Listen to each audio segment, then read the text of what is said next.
Okay guys, so ngayon kailangan muna natin siyempre i-car wash bago natin i-wax ang sasakyan. Kasi pag minax mo na madumi ang sasakyan, for sure gagasgasin lang yun ang sasakyan mo. So, car wash muna.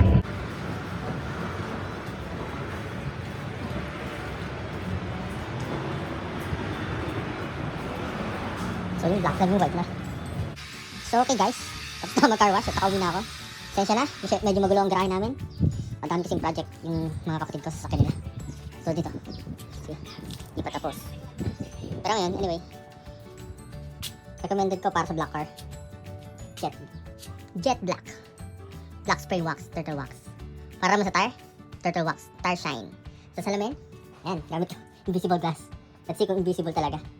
Okay, kita nyo naman, maputi pa yung gulong. And then, maybe watermarks, I guess. So, pag binak natin yan, kikintab pa yan. Okay.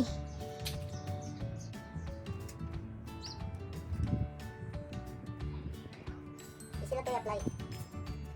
Pray mo lang. Bago ako. Nasa muna yung beses. Nakabago.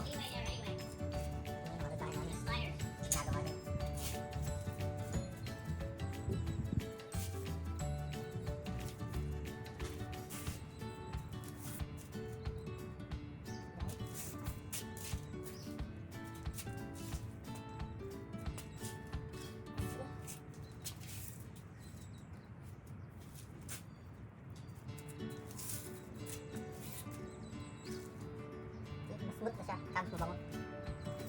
Saka mas makintab. Hindi ko alam kung kita sa camera pero mas makintab na siya. So,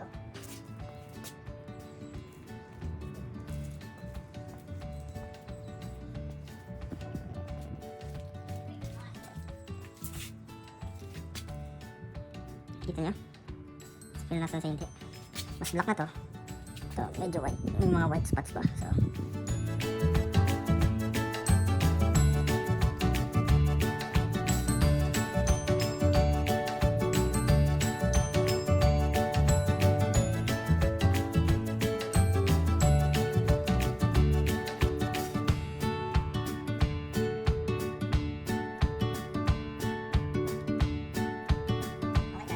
nakikita nyo dito, yung pinagkaiba ng kinarwas lang, pero tingnan nyo naman yung watermarks. Kahit tinayo mo na ng ayos, tingnan pa din, isang pangit.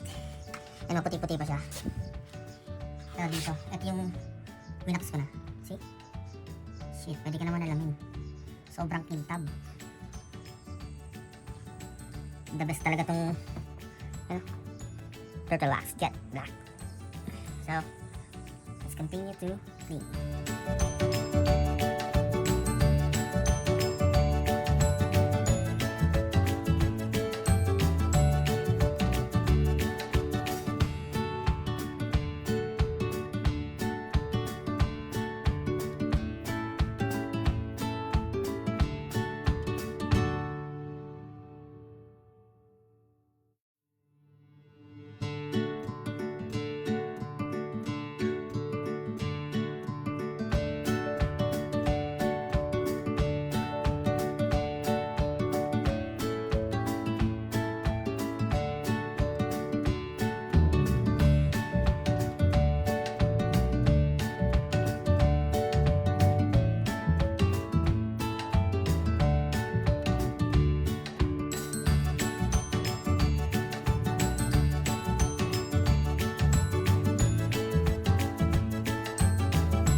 Guys, almost na.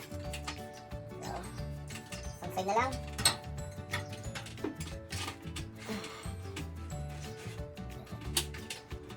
So, hindi ko na-check po yung time, pero feeling ko 3 hours na ako dilinis. Kasama yung car wash, syempre. So, okay lang, worth it naman. So, sa mga nagtatanong dyan kung bakit lagi malinis ang car, or ano ang kailangan ko para hindi na clean linis ng car. Una, di mo binabas. Pangalawa, lagi mo lilinisin, putik. Ano yan? Titingnan mo lang malilinis na. Boy, tomorrow 3 hours. Kung gusto mo ng magandang car, magandang car. I mean, malinis ang sasakyan, makintab. Pero kung car wash lang, 30 minutes to 1 hour. Matagal kasi mag-dry. Kung ayaw mag-dry, mas okay din naman. So, bilis, 10 minutes na, tapos ka na mag-car wash. Or kung may pera ka, para sa isang ano, palinis mo. Hindi kasi ako mayaman eh. Joke, gusto ko nililinis yung sakyan ko. Kasi palinis ko sa iba, baka magastos ko. So guys, tapos na to.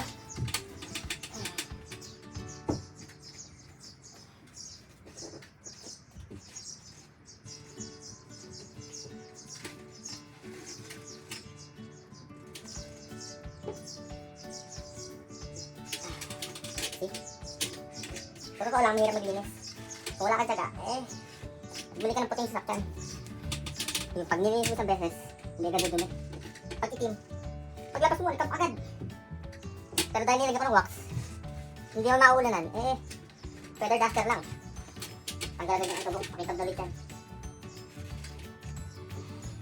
So, tapos tayo maglagay ng wax. Okay guys, so, pakita ko sa inyo, sobrang, well, malinis yung rim kasi nilinis ko kanina. Pero tingnan mo naman yung gulong. Kahit tinisin mo sa car wash, after matuyo, yan, mamumuti. So, pakita ko sa inyo yung ginagamit ko. Ito, Tar Shine, Turtle Wax. The best to. So, ang gagawin mo lang, syempre, spray mo lang.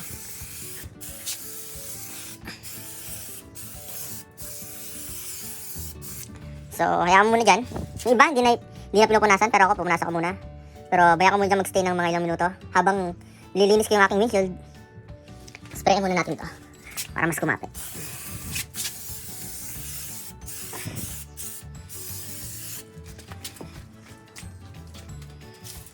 See, ang puti, di ba?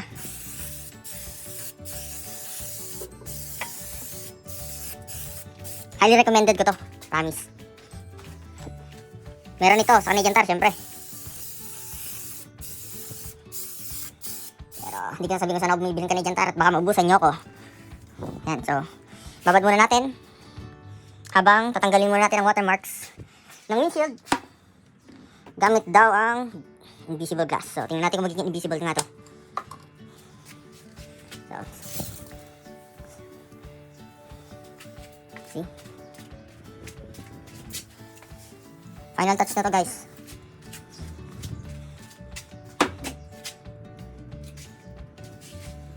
Oh shit, joke lang yung invisible glass.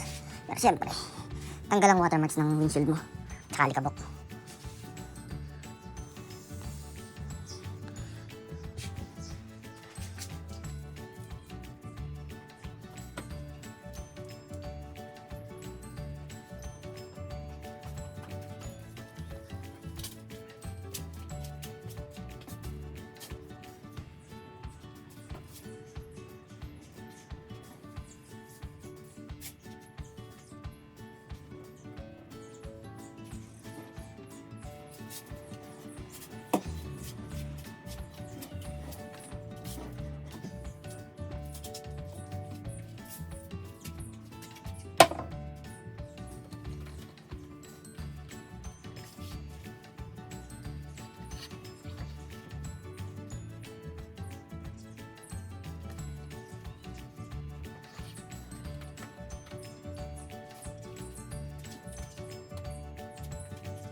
Okay guys. Okay. Okay, tapos na. Shit. Ayan. Pinabala tayo sa basang para sa gulong. Ayan mga batahan na. Ito madumi na. Saan yung ginagamit namin sa gulong. Okay, kita nyo naman. Shit. Sobrang dark ng gulong mo. Kahit punas mo yan.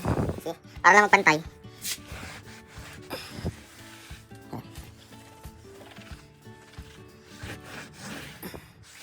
Okay. Yan. See? Para magpantay lang yung kulay. Or maybe yung gulong. Kasi makikita mo yung mga agos ng tubig, parang tubig eh.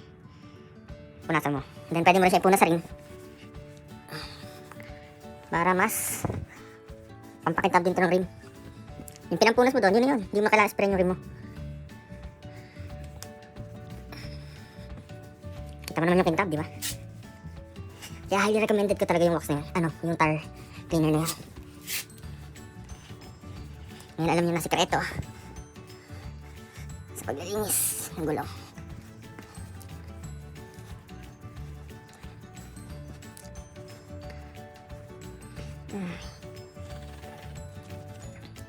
See? Sobrang linis. Oops, wait lang. Limutan ko yung part niya. See? Shit. Kung nakita mo naman gano'ng kaputi yung gulong, di ba? Ngayon, sobrang linis na. Maybe dito, mas kita mo, mas maliwanag. Ayan, tinatanggal natin yung mga bakat ng itulo. Kasi babakat lang yan dyan. Kaya, lahat yung pag-asa.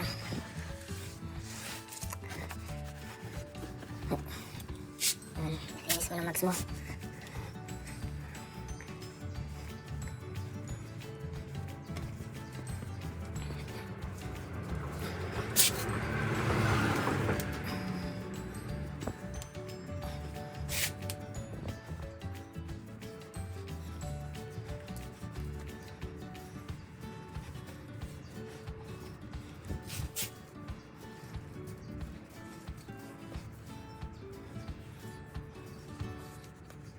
Mahirap din maglinis ng gulong kasi see, dami pang puti-puti. Kailangan mo talagang linisin na mabuti kung gusto mo talaga ng malinis, diba? Hindi ko na lilinisin yung loob kasi malinis na to. Nilinis ko kanina, so hindi ko na pupunasan. Tingnan mo naman. Shit, diba? Sobrang dark ng gulong mo. So, simple lang na gagawin natin sa kabila.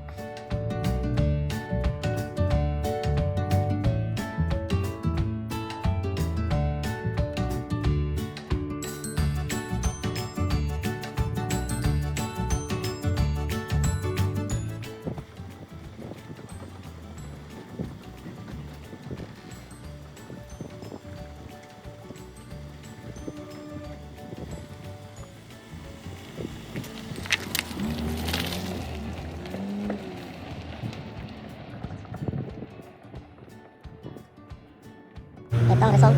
So, kita nyo naman gano'ng kakintab. Shit. Okay guys, sana nakatulong sa inyo ang mga advice ko sa paglilinis, mga gamit ko sa paglilinis. Well, advice ko lang naman yun. Kung gusto nyo try nyo. Okay lang din. At least. Saka, marami pa akong gusto pakita sa inyo about paglilinis sa loob ng car. Yung kailangan gamitin. Mas maganda ang pakintab. Diba? This weekend, project namin yung sasakyan ng kapatid ko. Iharap namin. So, kung gusto nyo makita, subscribe lang kayo sa channel ko. Well, nag-start pa lang ako pero marami akong ipakita sa inyo. Isang yung sasakyan naman ng kapatid ko, pinapapate niya, so papakita ko sa inyo yung result ng wide body ng car niya, ng FRS niya. Dahil sa kapatid ko, magharap ng car, so tignan natin sa weekend. Papakita ko sa inyo, full body kit. Ewan ko kung ano yung body kit, and iharap na namin. So, let's see. Thank you.